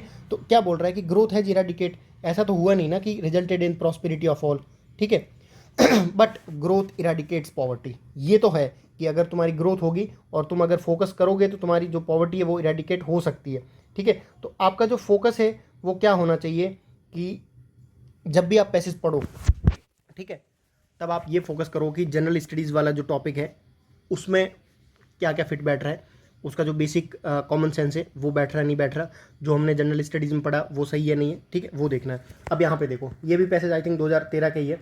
According to the passage, an oil company can make greater profit, ठीक है, if a transparent formula for petrol pricing announced every fortnight और मंथ बाई, ठीक है। ये बोल रहा है कि इस पैसेज को आप होल्ड करके पढ़ो कि भाई जो ऑयल कंपनी है वो ग्रेटर प्रॉफिट्स अर्न कर सकती है अगर एक ट्रांसपेरेंट फार्मूला अगर एवरी फोर्टनाइट पे मतलब अनाउंस होता हो, ठीक है। अब देखो कैसे करेगी वो, by promoting its sales, undertaking innovation. अगर आप एक बात करो, आपने कोई बिजनेस स्टार्ट किया और उसकी मतलब जैसे ऑयल प्रॉफिटिंग, इसी ऑयल मार्केटिंग कंपनी का ही किया है, ठीक है। अगर आप अच्छा प्रॉफिट कर रहे हो, अर्न कर रहे हो और उसमें अर्न करने की एक रीज़न क्या है कि आपकी जो प्राइस है वो ट्रांसपेरेंट है। तो आप कैसे करोगे, आपको पता है कि इतनी प्राइस से है, जो प्राइस सेटिंग हो रही है वो ट्रांसपेरेंट हो रही है, तो आप इनोवेट करोगे, ठीक है। और आप क्या करोगे, ये देखो सेलिंग इट्स इक्विटी शेयर से एट हायर प्राइस, ये तो रिलेटेड ही नहीं है ना। मतलब ये एक तरीके से रेगुलेटरी टूल है, अगर आपने थोड़ा बहुत देखा हो। मतलब आप अगर प्राइस को है अगर ट्रांसपेरेंटली फाइट वो कर रहे हो, फोर्टनाइट बेसिस पे अनाउंस कर रहे हो, दैट मीन्स वो कंपनी क्या करेगी, अपना इनोवेशन अंडरटेक करेगी। ये मतलब एक तरीके से ईज ऑफ डूइंग बिजनेस वाला है, ठीक है। फोर्थ तो नहीं होगा, फोर्थ तुमने हटा लिया, अब होगा एक या दो। अब तुम एक या दो में देखो, ठीक है। दो तो तुम्हें पता है ना कि अगर आप तुम मान लो कि कोई तुम्हारा ही हो, तुम अपना कोई ऑयल की कंपनी खोले और उसका डेली प्राइसिंग सेट हो, तो आप इनोवेशन भी तो करोगे। एक ऐसा होता है कि भाई स्टेबल प्राइसिंग सेट है, तो अगर ईज ऑफ डूइंग बिजनेस होगा तो क्या होगा, आप अपनी कॉस्ट भी कट करोगे, प्लस जो इनोवेशन है उसको भी अंडरटेक करोगे, rather than promoting its sales. Sales तो होगी, ऐसा नहीं है, लेकिन प्रॉफिट बनाने के लिए क्या करना पड़ेगा, ठीक है। अगर ट्रांसपेरेंट प्राइसिंग एक मेथड सेट है, तो आप क्या करोगे, अपना जो इनोवेशन है, रिसर्च एंड डेवलपमेंट है, उस पर काम करोगे और कॉस्ट को कट करोगे, ठीक है। तो ये सारा कुछ जो भी पैसेज को आप अप्रोच करो, तो ट्राई टू फोकस ऑन कि जो इसमें तो बी हो जाएगा कि जो रैशनल स्टेटमेंट है, जो ऑब्जेक्टिव है और जो जेनरिक होता है, उसको आप फाइंड आउट करो, ठीक है। अब इसमें देखो, according to the passage private oil companies reenter the oil producing market if, अगर कोई मान लो प्राइवेट ऑयल कंपनी है, वो वापस क्यों एंटर कर रही है, इफ मतलब कुछ अच्छा होगा ना। ए transparent rule based petroleum pricing exist.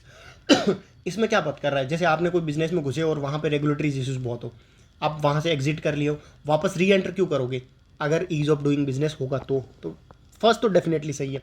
अब एक बात बताओ, there is no government interference in the oil producing market, ठीक है, हो सकता हो। अब आप स्टेटमेंट को देखो कि पहला आ गया तो मतलब सीधा आपका सही है, subsidies are given by the market, government भले दे भले मत दे, ठीक है, आपको सब्सिडी से फर्क नहीं पड़ता, आपको किससे फर्क पड़ेगा कि एक transparent rule based petrol pricing जो सिस्टम है वो है या नहीं है, और गवर्नमेंट ज़्यादा उसमें इंटरफेयर ना करे, क्योंकि यार इंटरफेयर करेगी तो वही है, फिर रेगुलेटरी कोलेस्ट्रॉल बन जाएगा, ठीक है। Regulation of antitrust are remove, इसका कोई मतलब नहीं है second and third and fourth का, फर्स्ट एंड टू देखो, they are the most rational one.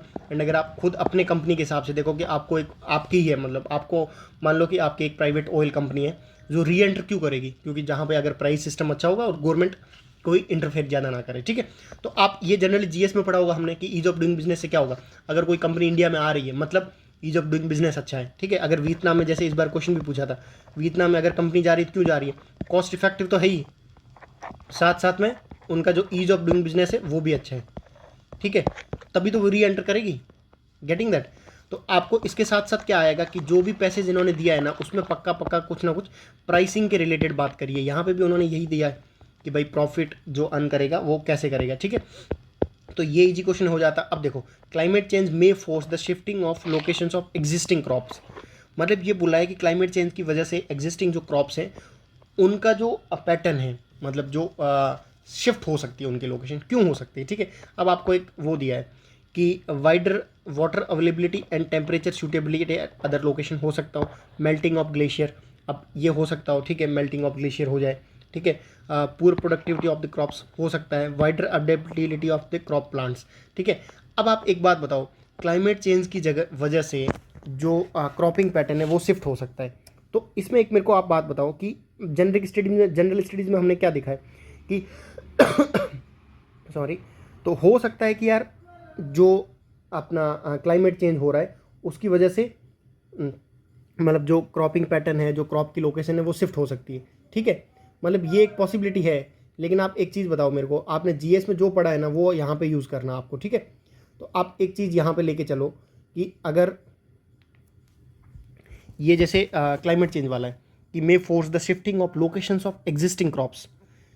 अब एक बात बताओ, मेल्टिंग ऑफ ग्लेशियर से होता, अगर आप जीएस में पढ़ा होगा कि कोई क्रॉप है, मेल्टिंग ऑफ ग्लेशियर से जो क्रॉप्स है वो चेंज हो सकती है। Water availability and temperature suitability eight other location हो सकता हो, क्योंकि क्या पता मान लो कि टेम्परेचर ज़्यादा बढ़ जाए और राजस्थान में कुछ क्रॉप्स ना हो या फिर कहीं हरियाणा पंजाब में ना हो, तो वो शिफ्ट कर सकती हैं, टू की पॉसिबिलिटी है। Poor productivity of the crops, अब एक चीज़ देखो यहाँ पे, टू की प्रोबेबिलिटी है तो ऑल फोर तो होना थोड़ा लीस्ट पॉसिबिलिटी है, ठीक है। टू यहाँ से चला गया, अब आप यहाँ पे देखो इधर वन, अब एक आएगा नहीं आएगा, ठीक है। अब आप एक चीज़ बताओ कि 2 3 तो कॉमन है, 3 देखो poor productivity of the crops, ठीक है, होगा, मतलब शिफ्ट हो सकती है। Wider adaptability of the crop plants, अगर वाइडर अडेप्टिबिलिटी होती ना तो शिफ्ट क्यों करता, ये तो कॉन्ट्राडिक्टरी स्टेटमेंट है ना, तो फोर्थ हट गया। ठीक है, मेल्टिंग ऑफ ग्लेशियर, इनडायरेक्टली हो सकता है मेल्टिंग ऑफ ग्लेशियर की, मेल्टिंग ऑफ ग्लेशियर की वजह से जो फ्लड वगैरह है या फिर जो अपना रिवर का कोर्स है वो भी तो चेंज हो रहा है ना, तो वो अल्टीमेटली इफेक्ट करेगा। तो आप एक चीज़ बताओ मेरे को कि इस पर्टिकुलर पैसेज में आप एक लॉजिकल स्टेटमेंट, जो लॉजिकल पैटर्न है उसको फाइंड आउट करो, रैशनल स्टेटमेंट को फाइंड आउट करो, प्लस जो जनरिक स्टडी जनरल जीएस का नॉलेज है उसको यूज़ करके आप पैसेज को निकालो। ठीक है, आपका निकल जाएगा। इसमें देखो, according to the passage wise it is important to promote agriculture research in India. ठीक है, अब आप खुद सोचो जीएस में आप क्यों पढ़ते हो कि भाई एग्रीकल्चर रिसर्च को क्यों प्रमोट करना चाहिए? To predict variation in the monsoon pattern and to manage water resources, हो सकता है मैनेज करने के लिए। ठीक है, to make long term investment decision for the economic growth, ये तो बहुत बड़ा हो गया, डायरेक्ट रिलेशन ही नहीं है। ठीक है, लॉन्ग टर्म इन्वेस्टमेंट ऐसा कोई वो नहीं है, मतलब डायरेक्ट रिलेशन नहीं है एग्रीकल्चर रिसर्च से। To facilitate wider adaptability of the crops, हो सकता हो। To predict drought condition and to research. अब एक बात बताओ मेरे को कि एग्रीकल्चर रिसर्च को आप क्यों प्रमोट करोगे? ठीक है, मतलब एक जनरली आप बताओ एग्रीकल्चर के रिलेटेड रिसर्च क्यों करोगे? ये एक मोर ऑफ ज्योग्राफी का काम है, predict variation in the monsoon, ये डायरेक्टली इससे लिंक्ड नहीं है, ये एक नैरो स्टेटमेंट है पहले वाला कि मैनेजमेंट ऑलरेडी हो रहा है। ठीक है, वाटर रिसोर्सेज का मैनेजमेंट हो रहा है और उसमें ऐसा कोई वही रिसर्च एंड डेवलपमेंट नहीं चाहिए मैनेजमेंट के लिए, मैनेजमेंट स्किल्स चाहिए। ठीक है, इंस्टीट्यूशंस कैपेबिलिटी चाहिए, उसके लिए रिसर्च की नीड नहीं है। टू मेक लॉन्ग टर्म, ये तो बिल्कुल वाइडर स्टेटमेंट है, कोई काम का नहीं है। डी देखो, टू प्रिडिक्ट ड्रॉट कंडीशन, तो ड्रॉट को तो तुम ऐसे ही, ये ए और बी तो सेम स्टेटमेंट बात कर रहा है ना, ये डायरेक्टली एग्रीकल्चर से लिंक्ड नहीं है, ये डिजास्टर से लिंक्ड है और इसमें कुछ रिसर्च करने का ऐसा कोई नहीं होगा। ठीक है, इसमें आपको क्या करना पड़ेगा कि टेक्नोलॉजिकली इन्वेस्टमेंट करना पड़ेगा। गेटिंग दैट, रिसर्च आपको क्यों करनी पड़ेगी? So that to facilitate wider adaptability of the crops, मतलब आप रिसर्च कर रहे हो कि ये पर्टिकुलर क्रॉप्स लग सकती है वहाँ पे, नहीं लगेगी, या इसको खरीफ और रबी दोनों में, दोनों सीजन्स में लगा सकते हैं, नहीं लगा सकते, उसके लिए आपका एग्रीकल्चर रिसर्च इंपॉर्टेंट है। राइट, तो आपको क्या करना है कि पूरे स्टेटमेंट से सबसे जो रैशनल है, सबसे प्रैक्टिकल है, उनको समझना है और उनको फोकस करना है। ठीक है, ये हो गया। अब आप देखो, according to the passage which of the following would help in mitigation of the greenhouse gases, क्या हेल्प करेगा? ठीक है, reducing the consumption of meat, ये तो है, तुम्हें पता है कि भाई जो पिंक रेवोल्यूशन है या जो मीट इंडस्ट्री है वो बहुत ज़्यादा मीथेन वगैरह ये गैसेज रिलीज करती है, तो इससे होगा। ठीक है, रैपिड इकोनॉमिक लिबरलाइजेशन, आप मेरे को एक बात बताओ इस पर्टिकुलर स्टेटमेंट का इससे क्या लिंक्ड है? इकोनॉमिक लिबरलाइजेशन से तुम ग्रीन हाउस गैस को मिटिगेट कर पाओगे? सोचो, आप जनरली सोचो, ऐसा जीएस में कुछ नहीं पढ़ा है ना, दो को सेफली हटा दो। The moment you cross two you are left with only third, कि रिड्यूसिंग द कंज्यूमरिज्म। कंज्यूमरिज्म वही तो बात कर रहा है कि आप मीट का जो नॉन वेजिटेरियन फूड है या मीट इंडस्ट्री है, पोल्ट्री इंडस्ट्री है, उसको अगर आप कम करोगे या कंज्यूमरिज्म को कम करोगे तो ग्रीन हाउस गैस को मिटिगेट कर सकते हो। ठीक है, modern management practice of the live stock, इससे कुछ ज़्यादा इतना फर्क नहीं पड़ेगा, मॉडर्न मैनेजमेंट तो अभी भी हो रही है, मैनेजमेंट का फर्क नहीं पड़ेगा। ये जो क्वेश्चन का इंटेंशन है ना, जो पूरा इस पैसेज का इंटेंशन क्या बोल रहा है कि जो ग्रीन हाउस गैसेज का इमिशन हो रहा है, पर्टिकुलरली जो पोल्ट्री इंडस्ट्री है, मीट इंडस्ट्री है, उसमें आपको क्या करना पड़ेगा कि कंजप्शन उसका कम करो, ये पैसेज बोल रहा है। मॉडर्न मैनेजमेंट से डायरेक्टली कोई जीएसटी कम नहीं होगा। गेटिंग दैट, और वैसे अगर तुम ऑप्शन के हिसाब से जाओगे ना तो B option is the most irrational one, कि भाई लिबरलाइजेशन से क्या हो जाएगा, इकोनॉमिक लिबरलाइजेशन से क्या होगा, और बढ़ेगा। अगर तुम अपनी इकोनॉमी को लिबरलाइज करोगे तो और मीट प्रोडक्शन, एक्सपोर्ट और इम्पोर्ट होगा। ठीक है, तो उससे क्या होगा, ग्रीन हाउस गैस इमिशन और ज़्यादा होगा। ठीक है, तो बी तो गलत हो जाएगा, बी गलत होती तुम्हारा आंसर आ गया ए एंड सी, और ए एंड सी में बहुत जेनरिक और रैशनल बात कर रहा है। ठीक है, तो try to go through this particular logic कि आपको विदाउट पैसेज पढ़े आपको जीएस के नॉलेज से पर्टिकुलर पैसेजेस को निकालने हैं। ठीक है, उसके बाद आओ, why do we continue to depend on fossil fuel. ठीक है, अब आप जीएस के हिसाब से देखो कि भाई हम क्यों डिपेंड है फॉसिल फ्यूल पे इतना ज़्यादा, जो इंडिया की इकॉनमी है क्यों डिपेंड है, जो डेवलपिंग कंट्रीज है, इवन डेवलप्ड कंट्रीज भी है, वो क्यों डिपेंड है। ठीक है, इन अडेक्वेट टेक्नोलॉजिकल डेवलपमेंट हो सकता हो, inadequate funds for the research and development हो सकता हो, और inadequate availability of the alternative source of the energy. अब आप एक मेरे को बात बताओ कि अपन क्यों फॉसिल फ्यूल पे डिपेंड है? जनरली तुमने जीएस में जब आंसर लिखते हो या फिर जनरली जीएस का नॉलेज है कि अपना जो टेक्नोलॉजिकल डेवलपमेंट है वो भी इतना स्ट्रॉन्ग नहीं है। ठीक है, इन एडुकेट फंड्स भी इतने अच्छे नहीं है कि हम लोग जो रिसर्च एंड डेवलपमेंट कर सकें। ठीक है, और inadequate availability of alternative source of भी एनर्जी के इतने नहीं है। ठीक है, अब जैसे अभी हाइड्रोजन आ रहा है तो उसमें भी कॉस्ट बहुत ज़्यादा पड़ रही है, ठीक है, टेक्नोलॉजिकल एडवांसमेंट नहीं है उसमें भी, आपका जो इंडिया में इंडस्ट्रियल बेस नहीं है उसका, ठीक है, अपना ये हो गया जैसे सोलर एनर्जी हो गया। तो ये एक ब्रॉड क्वेश्चन है कि हम लोग सोलर पे फॉसिल फ्यूल पे क्यों डिपेंड है, क्योंकि तीनों रीजन है उसके, ठीक है। तो आपको एक चीज़ समझ आई कि हमेशा आपको क्या करना है कि जो जीएस वाला नॉलेज है वो यूज़ करना है, रादर देन कि आप पैसेज पढ़ोगे तो आपको टाइम, ये नहीं है कि भाई टाइम नहीं लगेगा, मैं ये नहीं बोल रहा हूँ कि टाइम नहीं लगेगा, टाइम थोड़ा बहुत लगेगा, लेकिन ये होगा ना कि आपका क्वेश्चन पक्का डेफिनेटली सही निकल जाएगा, ठीक है। तो आपको फोकस इसी पे करना है कि without reading the passage you are able to solve passages correctly और नॉट। अभी जाके आप 2014, 15, 16 इन सब के पैसेजेस देखो, आपके डेफिनेटली है कि ट्राई करो कि उनसे पैसेज निकल जाए, ठीक है। तो अब एक आप बात बताओ, ठीक है, ये हो गया। उसके बाद हम चलते हैं आगे वाले क्वेश्चन पे। हाँ एक बारी, हाँ 17 question, according to the passage how does the mitigation of greenhouse gases helps us, मतलब कैसे हेल्प करेगी अगर हम लोग मिटिगेट कर लेंगे ग्रीन हाउस गैसेज को, ठीक है। Reduction reduces the expenditure on the health, हो सकता है कि एक्सपेंडिचर जो हेल्थ पे हो रहा है वो कम करे, ठीक है, जनरली, क्योंकि ग्रीन हाउस गैसेज के एमिशन की वजह से क्या होगा कि जो तुम्हारा हेल्थ इंपैक्ट कितना सारा हो रहा है। अगर तुम WHO की इनको रिपोर्ट पढ़ोगे तो उसमें तुम्हें पता लगेगा कि भाई जो ग्रीन हाउस गैस इनकी वजह से हमें बहुत सारे हेल्थ इंपैक्ट्स हो रहे हैं, तो उसका रिड्यूस होगा, ठीक है।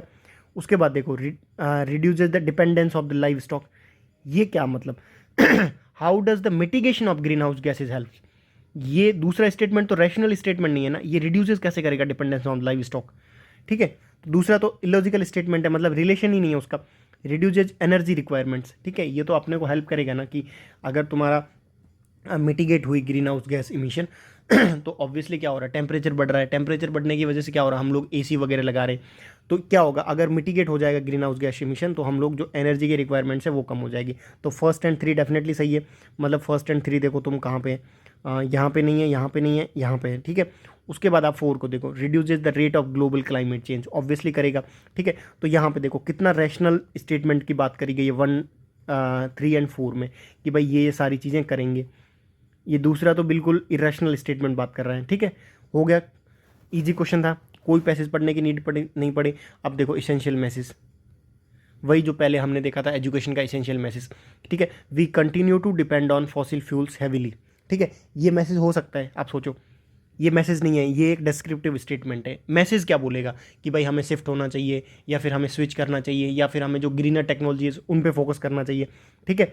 Mitigation of greenhouse gas emission is imperative, ठीक है इम्पेरेटिव है, कोई इशू नहीं है, लेकिन ये मैसेज नहीं है, ये एक तरीके से मतलब वो है पैसेज का, एक वो बात कर रहा है कि भाई इम्पेरेटिव है, ठीक है, मतलब वो तो पैसेज का एक डिस्क्रिप्शन दे रहा है ना कि ग्रीन हाउस गैस को इमिशन मिटिगेट करो। लेकिन अब आप देखना, we must invest in research and development, यही तो बोल रहा है ना। अब यहाँ पे मस्ट गलत नहीं होगा, आप सोच रहे होंगे कि यार ये मस्ट गलत हो जाएगा, मस्ट या एक्सट्रीम होगा। ये मैसेज क्या बोल रहा है, जब भी ग्रीन हाउस गैस की इमिशन की वगैरह मिटिगेशन अडेप्टेशन की बात करी गई है तो मैसेज क्या बोलेगा कि भाई तुम रिसर्च एंड डेवलपमेंट के फोकस करो, या फिर तुम फंडिंग रेज करो, जो डेवलपिंग कंट्रीज है उसको फंड प्रोवाइड करो, ठीक है। People must change their life style तो क्यों ही चेंज करेगा, ये तो इरेशनल है। डी को तो आप सीधा हटा सकते हो, तो सी आ गया आपका राइट आंसर। आप अभी भी वीडियो को पॉज करके आप 2014, 15, 16 इन सब के पेपर लगाओ, मैं 100% श्योरिटी के साथ बोल रहा हूँ कि आपका जो स्कोर आप पढ़ के निकालते हो और एक स्कोर जो आप ऐसे निकालोगे ऑलमोस्ट उसमें सिमिलैरिटीज़ होगी, ठीक है। अब यहाँ पे देखो, according to the passage the adverse impact of climate change on an ecosystem can be, मतलब ये बोल रहा है कि जो इकोसिस्टम है उस पर एडवर्स इम्पैक्ट क्या हो सकता है, ठीक है। अब आप जेनरिक सोचो GS1 के हिसाब से, ठीक है। Permanent disappearance of some of its flora and fauna, हो सकता है मतलब कि परमानेंट ही डिसअपीयरेंस हो जाए, ठीक है। Permanent disappearance of ecosystem itself, यार पूरे इकोसिस्टम का डिसअपीयरेंस होना तो बहुत मतलब वो है कि बहुत बड़ी बात होगी, इतना तो पूरा डेफिनेटली नहीं होगा, ठीक है। अब आप देखो permanent disappearance of some of its flora and fauna, तो इसकी पॉसिबिलिटी है कि जो कुछ फ्लोरा एंड फोना है वो परमानेंटली डिसअपीयर हो सकते हैं सम, ठीक है। तो this is right, getting that. तो आपको क्या करना है कि जो भी क्वेश्चन पढ़ो उसको GS के नॉलेज के हिसाब से सेटअप करो। देखो कि भाई अगर क्लाइमेट चेंज ज़्यादा हुआ, एडवर्स इम्पैक्ट पूछ रहा है, ठीक है, तो ये हो सकता है कि कुछ जो सम स्पीसीज़ है, जैसे मान लो ग्रेट इंडियन बस्टार्ड है, वो एक टाइम के बाद एक्सटिंक्ट हो जाएगा, ठीक है, मतलब डिसअपीयरेंस हो सकता है उसका, जैसे क्लाइमेट चेंज बढ़ रहा है, ठीक है। तो ये इजीली हो जाएगा। विच of the following statement best implies आपको क्या करना, हमेशा रैशनली क्या स्टेटमेंट इम्प्लाइड है, ठीक है। The need to shift towards contemporary conservation research, मतलब जो अप्रोच है, सॉरी, इन्वायरमेंट को कंजर्व करने की जो कंटेम्प्रेरी अप्रोच है वो शिफ्ट क्यों करनी चाहिए, क्या नीड है। Exploitation of natural resources cause A stress on the Himalayan ecosystem, ये तो एक नैरो स्टेटमेंट बोल रहा है, इतना कुछ ऐसा बोल नहीं रहा है कि भाई कंटेम्प्रेरी कंजर्वेशन अप्रोच की क्या रिलेवेंसी है, ठीक है। फिर आप दूसरा देखो कि climate change alters precipitation patterns causes episodes of drought and abiotic interference. हो सकता है कि प्रोबेबिलिटी हो कि भाई ये जो पर्टिकुलर सेकंड स्टेटमेंट है वो हो सकता है, आपने अभी उसको रखा होल्ड पे। सी देखो, the rich biodiversity including endemic diversity makes the Himalayan regions a biodiversity hotspot, ये तो डिस्क्रिप्टिव स्टेटमेंट है, इम्प्लाइड नहीं बोला है। ये क्या बोल रहा है, नीड क्या है, क्यों शिफ्ट करना है, कुछ ना कुछ ऐसी बात करेगा ना, कंटेम्प्रेरी अप्रोच में कुछ तो दम होगा, तभी तो तुम शिफ्ट करोगे। The Himalayan biographic regions should be enable to adapt to the climate smoothly, ठीक है, हो सकता है। अब तुम एक चीज़ में आओ कि तुम्हारा सी एंड तुमने ए तो हटा दिया, ए एंड सी तो डेफिनेटली नहीं होगा, ये दोनों तो नैरो स्टेटमेंट है और बात ही नहीं कर रहा। बी देखो, climate change alters precipitation patterns, ठीक है, करता है। कॉजेज एपिसोड्स ऑफ ड्रॉट भी होते हैं, ठीक है, एंड बायोटिक इंटरफेरेंस भी होता है, लेकिन ये डिस्क्रिप्टिव स्टेटमेंट है। मैंने कितनी बार अपन ने डिस्कस कराया कि डिस्क्रिप्टिव स्टेटमेंट सही नहीं होगी। डिस्क्रिप्शन, ये नीड बोल रहा है ना, नीड क्या है, नीड क्या होगी, द हिमालयन बायोग्राफिक रीजन्स है जो भी, should be enabled to adapt to the climate change smoothly, यही तो नीड है। तभी तो जो हिमालयन इकोसिस्टम है वो कंटेम्प्रेरी अगर अप्रोच को, कंजर्वेशन अप्रोच को फॉलो कर लेगा तो तभी तो वो अपने आप को अडेप्ट कर पाएगा क्लाइमेट चेंज को स्मूथली। गेटिंग दैट, तो A B C is the descriptive one, आपको समझ आ जाएगा कि डिस्क्रिप्टिव स्टेटमेंट क्या होता है। डिस्क्रिप्टिव मतलब डायरेक्टली स्टेटमेंट, उसमें कुछ ऐसा घुमाया फिराया हो नहीं है कि एक्सप्लोटेशन हो रहा है, क्लाइमेट चेंज ऑल्टर कर रहा है एंड रिच बायोडाइवर्सिटी उसकी है, ये तो बिल्कुल गलत हो जाएगा।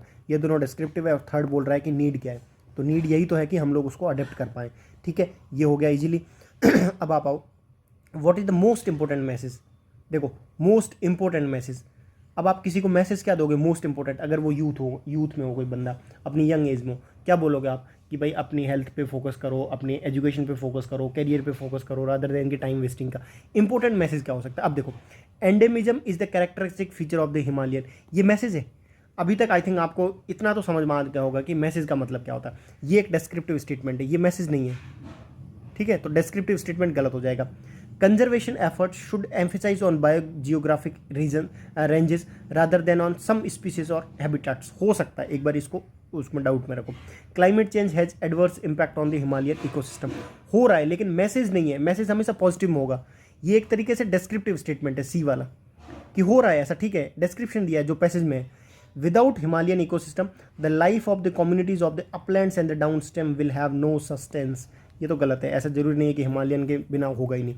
अब आप देखो मैसेज क्या हो सकता है, अब आप, ये तो डिस्क्रिप्शन है, ये भी डिस्क्रिप्शन है और ये तो बिल्कुल एक्सट्रीम स्टेटमेंट है। बी देखो, conservation efforts should emphasise on biogeographic ranges, मतलब पूरा होल इन्वायरमेंट को, आप होल जो इकोसिस्टम है, जो एग्रो इकोलॉजी है, जो पूरा एक इकोसिस्टम अप्रोच है उसको फोकस करो rather than on the some species. मतलब ऐसा नहीं है कि आप अगर हंगुल की स्पीसीज की अगर वो हो रही है, मतलब जो उनकी पॉपुलेशन वो कम हो रही है, तो उसको प्रोटेक्ट मत करो, आप पूरे उसके हैबिटेट को प्रमोट करो। This is the integrated statement, getting that. तो आपको क्या फोकस करना है कि जो भी इंटीग्रेटेड स्टेटमेंट होगा वो सबसे रैशनल होगा और सबसे कॉम्प्रिहेंसिव स्टेटमेंट होगा, ठीक है, तो उस पर फोकस करना है, ठीक है। तो ये कितना इजी क्वेश्चन है आप मेरे को बताओ, अगर आप थोड़ा सोचते ये डिस्क्रिप्टिव स्टेटमेंट है, डिस्क्रिप्टिव स्टेटमेंट कभी सही नहीं होगा, और ये बोल रहा है कि जो कम्युनिटीज है ये तो बिल्कुल एक्सट्रीम है, तो सीधा हट जाता, ठीक है, तो ये क्वेश्चन ऐसे हो जाता। अब यहाँ पे देखो, according to the passage under the globalisation, ठीक है, government intervention are viewed as a process, मतलब गवर्नमेंट क्यों इंटरफेयर करती है, क्या होता है गवर्नमेंट इंटरफेरेंस से, ठीक है, मतलब अगर ग्लोबलाइजेशन में हो रहा है, जनरली अगर तुमने देखा हो ग्लोबलाइजेशन में अगर गवर्नमेंट इंटरफेयर कर रही है तो क्या होगा, distortion and efficiency in the economy, ठीक है, ऑप्टिमल यूज ऑफ रिसोर्सेज, अगर गवर्नमेंट इंटरफेयर करेगी तो उससे ऑप्टिमल यूज ऑफ रिसोर्सेज होता है, दिस इज़ नॉट नेसेसरी, मतलब जरूरी नहीं होगा। और गवर्नमेंट क्यों इंटरफेयर करेगी, रेगुलेटरी उसके लिए करेगी, रेगुलेशन के लिए करेगी ना, गवर्नमेंट का क्यों इंटरफेयर करती गवर्नमेंट मार्केट में, रेगुलेशन के लिए, ठीक है। अब आप देखो, अगर उसने पैसेज दिया है, मतलब ऐसा तो है नहीं कि उसने बोला होगा हाँ भाई गवर्नमेंट के रेगुलेशन सारे इंपॉर्टेंट है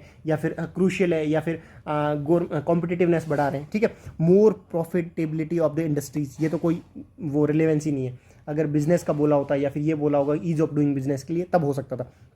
free play of market forces with regard to industries, ठीक है, गवर्नमेंट क्यों इंटरफेयर करेगी? अब ये पर्टिकुलर पैसेज को आपको इसके वो समझना जरूरी है, इंटेंशन समझना जरूरी है कि according to the passage under the globalisation government intervention are viewed as, मतलब गवर्नमेंट की जो भी ग्लोबलाइजेशन में गवर्नमेंट इंटरफेयर करता है उसको कैसे देखा जा रहा है, ठीक है। गवर्नमेंट को क्या, गवर्नमेंट जब भी इंटरफेयर कर रही है, मान लो आपको कंपनी खोली और गवर्नमेंट उसमें बार बार इंटरफेयर कर रही है, तो आप कैसे उसको देखोगे कि this is the way of distortion and in efficiency in the economy, getting that. तो आपको समझ में आया ना कि गवर्नमेंट का जो इंटरफेरेंस है, एक रेगुलेटरी कोलेस्ट्रॉल करके आपने सुना होगा तो उसमें क्या होता है कि गवर्नमेंट मतलब अनइंटेंडेड या फिर एक मान लो कि आप अननेसेसरी इंटरफेयर करती है, तो वो स्टेटमेंट तभी तो उसको व्यूड, मतलब यहाँ पे बोला ना कैसे उसको देखा जा रहा है गवर्नमेंट के इंटरवेंशन को।